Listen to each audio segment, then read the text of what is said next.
Olá, meu nome é Carolina Ribeiro do Vale e com a ajuda da AXA, eu preparei essa aula em janeiro de 2024 para que a gente possa atender adequadamente os pacientes com suspeita ou diagnóstico de dengue no CAIS.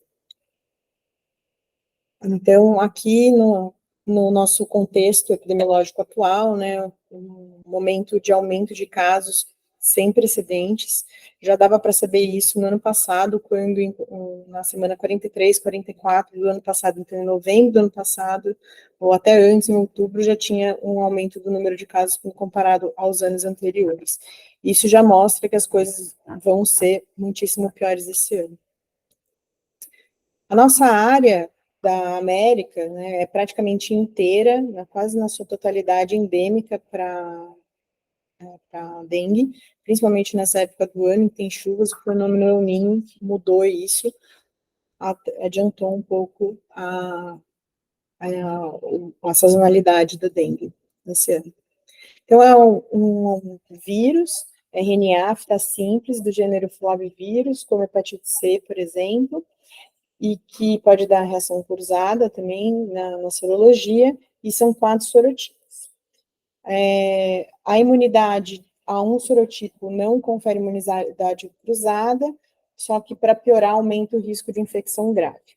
E a transmissão através do Aedes aegypti, mas existe a possibilidade de transmissão vertical também. Então, ao contrário do que muita gente pensa, que a plaqueta é a coisa mais importante na dengue, não é.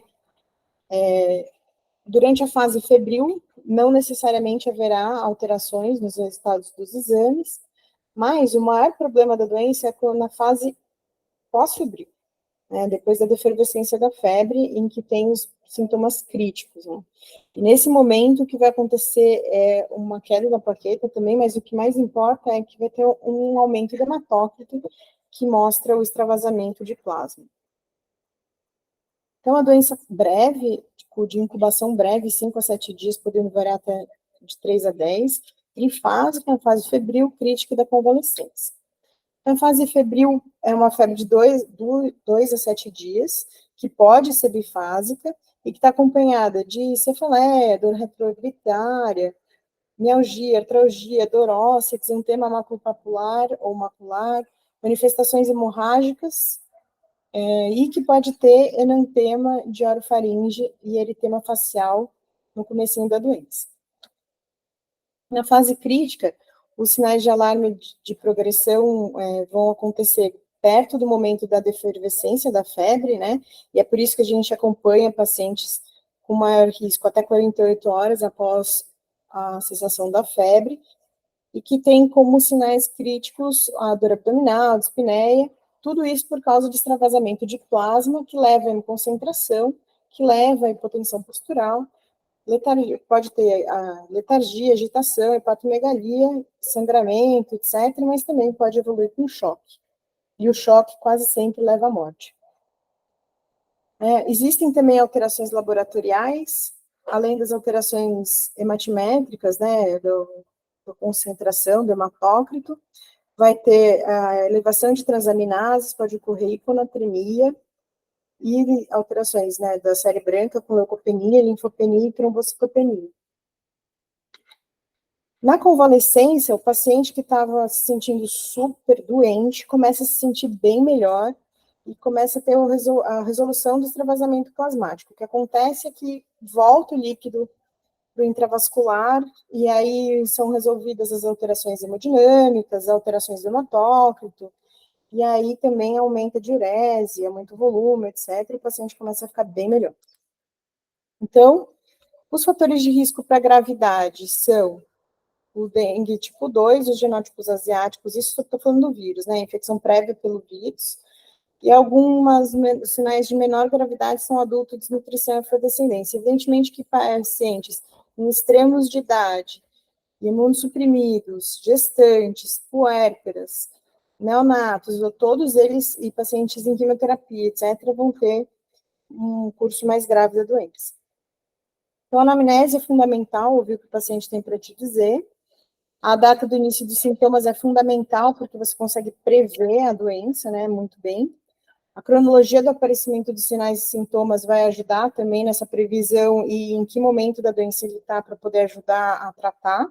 A caracterização da curva febril é fundamental, porque é no momento da defervescência da febre que o paciente vai piorar.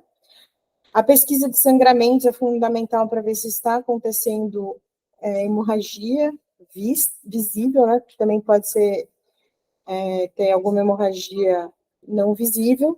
E os sinais de alarme, além dos sinais, são aqueles que a gente já comentou, dos sinais clínicos laboratoriais, e que vão prenunciar uma evolução grave. Isso para todos os pacientes quando eles chegam ao pronto atendimento. E quais são esses sinais de alarme? São dor abdominal intensa e contínua, vômitos persistentes, hipotensão postural, lipotímia, hepatomegalia dolorosa, sangramento de mucosa, hemorragias importantes, como sangramento de TGI, sonolência, alteração do sensório, oligoanúria, alteração rápida da temperatura corpórea ou hipotermia, né? Lembrando que a gente não tem que ter medo da febre, mas quando o paciente já deixa de estar febril, o aumento repentino do hematócrito, a queda abrupta das plaquetas e, obviamente, desconforto respiratório. Né? Então, aqui a gente mostra o que mais aconteceu entre os pacientes notificados em Campinas, sendo que febre é uma condição sine qua non para notificação, então 99% dos pacientes tinham febre, mas 3/4 tinham cefaleia e dores no corpo, né? Então, ficar atento a esse tipo de sintoma, lembrando que é uma doença sistêmica, né? E que a gravidade do caso é maior em gestantes, né? Teve 0,6% dos casos em gestante, dos casos graves, e 1,7% dos casos do total foram hospitalizados. O exame físico tem que ser detalhado, o diagnóstico diferencial é bastante extenso, bastante difícil, então é importante entender o estado geral do paciente, como é que está a prova do laço, a PA sentado em pé, pulso periférico, sinais de sangramento, se teve exantema, averiguar a hidratação, temperatura e peso, frequência cardíaca. São exemplos de petequias, do exantema, das manifestações hemorrágicas, choque. E depois de uma anamnese bem feita, um exame físico detalhado, é importante que tudo isso seja detalhadamente registrado no prontuário, assim como a data da coleta da investigação no laboratório do CAISM e do Adolfo Lutz, né, que é o nosso laboratório de referência estadual, anotar detalhadamente todas as condutas e as datas de retorno, os encaminhamentos, fornecer o cartão de acompanhamento da dengue que está disponível na intranet. Então, o diagnóstico diferencial varia de acordo com o momento da doença e da gravidade. Né? A síndrome febril tem vários diagnósticos diferenciais que incluem vírus respiratórios como influenza e Covid. A síndrome exantemática febril tem vários diagnósticos diferenciais, que também tem essas outras arboviroses que servem para todos, né? Oropuxo, Maiara, Zika e chikungunya que estão acontecendo no Brasil, mas outras mais comuns também, inclusive o sarampo, que tem um caso importado no Brasil. Síndrome hemorrágica febril, já doenças mais graves, como hantavirose, febre amarela, leptospirose nessa época de chuva. A síndrome dolorosa abdominal, doenças mais habituais, como apendicite, obstrução intestinal, entre outras. A síndrome do choque, com vários outros diagnósticos diferenciais. A síndrome meningite, as meningites infecciosas. Então, a dengue na gestação tem vários fatores de risco, vários detalhes que influenciam a resposta na gestação e a importância do momento do parto, né? Que o parto pode ser complicado, pode ser causado pela dengue, né? Um parto prematuro, descolamento de placenta, entre outras complicações hemorrágicas. Então, as complicações são de morte materna, perda gestacional, parto prematuro, diabetes, pré-eclâmpsia, mas tem complicações que podem ser fetais e neonatais, pode ter alteração do crescimento intrauterino, natimorto, morte neonatal, entre outras alterações, e algumas alterações de longo prazo da saúde desse neonato. O vírus atravessa a placenta, né? Então pode ocorrer a infecção intraútero ou durante o parto, e esse risco é maior quando a paciente está periparto, no momento da infecção. Né? E aí precisa ter uma especial atenção ao risco de hemorragia obstétrica, né? Então, a paciente tem que ver, tem que estar com atenção suficiente para ter uma decisão de via de parto adequada para a gravidade dela, e que são poucos os estudos que nós temos até agora, e a maioria desses partos ocorreram na América do Sul, onde já tradicionalmente tem um aumento das cesáreas, né? E a dengue neonatal pode se caracterizar por febre, exantema, hepatomegalia e sangramento, varia a gravidade, e a criança pode nascer plaquetopênica também, e acontece de ter, obviamente, né, se tem parto prematuro, pode ter prematuridade, baixo peso ao nascer. E aqui no Brasil foi feito um estudo retrospectivo que mostrou um risco de morte materna só 3 vezes maior em gestantes com dengue, quando comparado a gestantes assintomáticas, e na febre hemorrágica do dengue, 450 vezes. É por isso que a gente está falando sobre isso aqui no CAISM, que não dá para deixar passar, não dá para achar que dengue é uma doença ok na gestação, e não dá para achar que dá para voltar em uma semana, dá para voltar como se fosse um outro paciente, não dá. O paciente tem que ser adequadamente notificada, adequadamente hidratada, adequadamente examinada e fazer exames laboratoriais diariamente, e vocês vão ver que não existe gestante grupo A, no mínimo grupo B. Então, a gente pode fazer o diagnóstico com os métodos diretos, né, pesquisando vírus ou genoma viral, com métodos indiretos, né, fazendo a serologia, com os anticorpos IgM, que são os mais comuns, e dá para fazer por anatomia patológica também. Aqui no CAISM a gente tem como pedir para o Instituto Adolfo Lutz o isolamento viral, a PCR e a detecção do NS1, que é o antígeno, todos esses até 5 dias do início dos sintomas, e também dá para fazer o teste rápido de NS1. E a pesquisa de IgM a partir do 6º dia. Lembrando que nenhum desses resultados negativos, sobretudo com relação ao NS1, feito como teste rápido, exclui o diagnóstico. Então, uma paciente com suspeita de dengue com NS1 no teste rápido negativo não está com a dengue excluída. Então, aqui para facilitar, né, até de 0 a 5 dias de sintoma, NS1 no CAISM, NS1 PCR, isolamento viral no Adolfo Lutz, e a partir do 6º dia de sintomas, no IgM para Adolfo Lutz, e no nosso teste rápido tem IgM e IgG. Faz a solicitação pelo HHUSE. Ah, deu IgG positiva, eu posso descartar? Claro que não, porque ela só teve um contato prévio e ainda tem um risco maior de ser mais grave. Qualquer dia de sintoma, você pode pedir o teste rápido do CAISM, porque ele tem tanto NS1 quanto IgM. Então, até o 5º dia, o NS1, a partir do 6º dia, IgM. Ah, mas deu negativo o NS1, tá tudo bem? Não, não tá tudo bem, não é garantido. Certo? Então, tem que tratar, sim, a paciente como dengue. É melhor tratar quem não tem dengue como dengue do que deixar um paciente com dengue morrer, porque morre de verdade. Então, vamos lá, o grupo A, isso daí não acontece no CAISM. Então, são pacientes sem sinais de alarme, que têm prova do laço negativa, e que não é gestante, não tem menos que 2 anos, não tem maior que 65 e não tem nenhuma condição clínica especial, e não tem risco social. Isso daqui nem acontece no CAISM. Sempre tem que notificar, fazer o diagnóstico, dar o cartão de dengue, e tem que ter uma reavaliação no 1º dia sem febre ou 5º dia de sintomas persistência da febre, para vocês entenderem como realmente não dá só para jogar no universo o paciente. E sempre fazer a hidratação com 60 a 80 ml por quilo por dia, com 1/3 de soro de reidratação oral e 2/3 com outras fontes de hidratação, água, suco, que seja, e inclusive desde a sala de espera dentro do hospital, e tratar com sintomáticos. O grupo B, que é todo mundo do CAISM, é no mínimo grupo B, certo? Porque é gestante, paciente oncológica, idosa, né? Então, não tem sinais de alarme, se tiver não vai ser grupo B, vai ser grupo C no mínimo, prova do laço positiva ou presenças de manifestações hemorrágicas espontâneas, ou as comorbidades, ou gestante, ou idoso, ou criança com menos de 2 anos, certo? Então, reforçando, não existe gestante grupo A, não existe gestante que pode não ser reavaliada diariamente.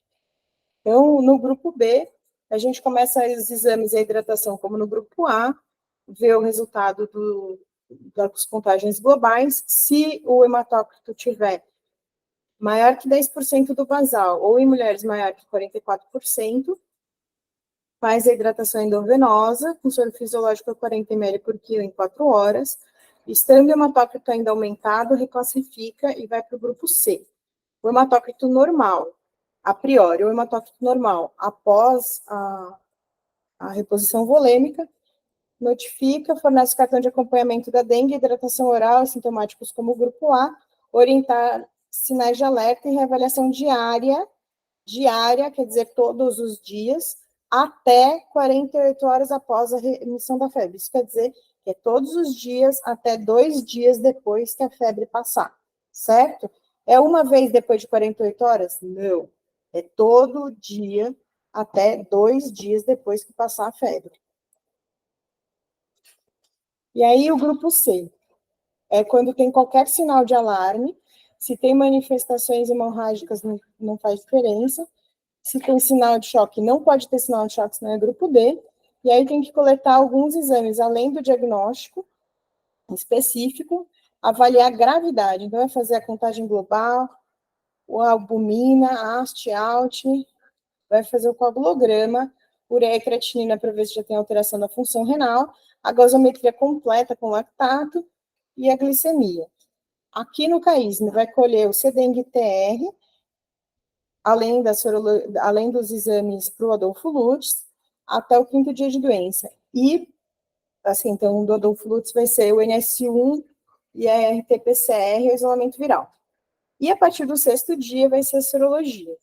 Vai fazer um raio-x de tórax, perfil e laurel, para ver se tem derrame pleural, ultrassom de abdômen e internação preferencialmente em UTI. Entenderam que é uma doença muito grave? Não dá para deixar internada na PATOB, não é para internar muito menos no alojamento conjunto, na gineco, não é para internar preferencialmente na UTI, a paciente pode morrer e precisa de reavaliação constante. Então, a hidratação é imediata, com soro fisiológico 10 ml por quilo por hora na primeira e na segunda hora. Isso quer dizer que uma paciente de 60 quilos vai receber 600 ml na primeira hora e 600 ml na segunda hora, certo? A reavaliação clínica, sinais vitais e diurese para ver se chegou à meta de 1 ml por quilo por hora e hematócrito em 2 horas. Vai repetir a expansão até 3 vezes. Então, ela vai receber 600, 600, aí depois de novo 600, 600, de novo 600, 600, por exemplo, uma mulher de 60 quilos. Até 3 vezes. Não houve melhora do hematócrito ou dos sinais hemodinâmicos, aí a resposta inadequada classifica como grupo D. Em havendo melhora clínica e laboratorial, depois dessas fases de expansão, pode iniciar a fase de manutenção, que é 25 ml quilo em 6 horas, na primeira fase, e na segunda, 25 ml quilo em 8 horas. Ah, é no total? Não. São 25 ml por quilo em 6 horas, depois mais 25 ml por quilo em 8 horas. É bastante coisa mesmo. E a internação é mínima, de 48 horas, obedecendo os critérios de alta. E o grupo D, que é o grupo mais grave, com uma mortalidade alta. Tem a manifestação hemorrágica ou comprometimento grave de órgãos, ou sinais de choque, hipotensão, perfusão lentificada, sinal de má perfusão tecidual, que é isso que é o choque. É a pressão que não melhora com a reposição volêmica. Então, vai coletar os mesmos exames que foram coletados até agora e vai internar na UTI. E aí, a hidratação é maior, né? Que não é bem uma hidratação, é uma reposição volêmica. É soro fisiológico 20 ml por quilo por hora em até 20 minutos, certo? Então, 20 ml por quilo por hora em até 20 minutos. Na verdade, é 20 ml por quilo em até 20 minutos. Então, quer dizer que a mulher que tem 60 quilos vai receber 1.200 ml em 20 minutos. Vai reavaliar clinicamente sinais vitais e a diurese a cada 15 a 30 minutos e o hematócrito em 2 horas. Vai repetir essa expansão até 3 vezes. Se não houver melhora do hematócrito ou dos sinais hemodinâmicos, resposta inadequada, avalie a hemoconcentração. Se a resposta foi adequada, pode iniciar a fase de manutenção como grupo C. Não quer dizer que voltou, quer dizer que usa como grupo C. Se tiver uma concentração, o hematócrito estiver em ascensão e a paciente estiver em choque, após a reposição volêmica adequada, aí começa a usar albumina 5%, meio a 1 grama por quilo, então é 25 ml de albumina 20% para 75 ml de soro, e na indisponibilidade usar outros colóides sintéticos a 10 ml quilo-hora. Aqui no CAISM a albumina é disponível. Em caso de hematócrito em queda e choque, investigar hemorragias e coagulopatia de consumo. Então, precisa ver se o fibrinogênio está normal, o coagulograma está normal. Hemorragia, tem que transfundir, aí é concentrado de hemácia 10 a 15 ml por quilo por dia. E a coagulopatia, avaliar a necessidade de uso de PFC, vitamina K e crioprecipitado. Já avisar o banco de sangue desde o início e já ir discutindo junto. Hematócrito em queda e sem sangramento, estável, melhora a clínica. Ótimo, é o que a gente quer. Instável, aí tem que procurar o que está causando. Se está hipervolêmico, se está com ICC, e aí tratar com diminuição dessa infusão de líquidos, considerar o diurético e inotrópico quando for necessário. Aqui no final, a gente vai fazer um pequeno quiz para vocês terem certeza de que entenderam. Então, o que a gente não pode deixar de saber sobre dengue aqui no CAISM? Que nenhuma paciente do CAISM é grupo A, que nunca a gente vai mandar uma paciente para voltar qualquer outro dia que não seja amanhã. E ela vai voltar até 2 dias depois que acabar a febre, com o cartão de dengue, explicar quais são os sinais de alarme, se precisar retornar ao serviço de saúde, seja o daqui ou seja o mais pobre, o mais perto da casa dela, e de forma alguma, NS1 negativo no teste rápido, exclui a dengue. O diagnóstico diferencial é grande, pode ser neutropenia febril, pode ser qualquer outro tipo de sepse, pode ser uma série de outras doenças, mas a gente não pode deixar de tratar a dengue nesse momento de epidemia. Muito obrigada, e agora a gente já está pronto para salvar vidas e impedir que os pacientes morram de dengue. Obrigada.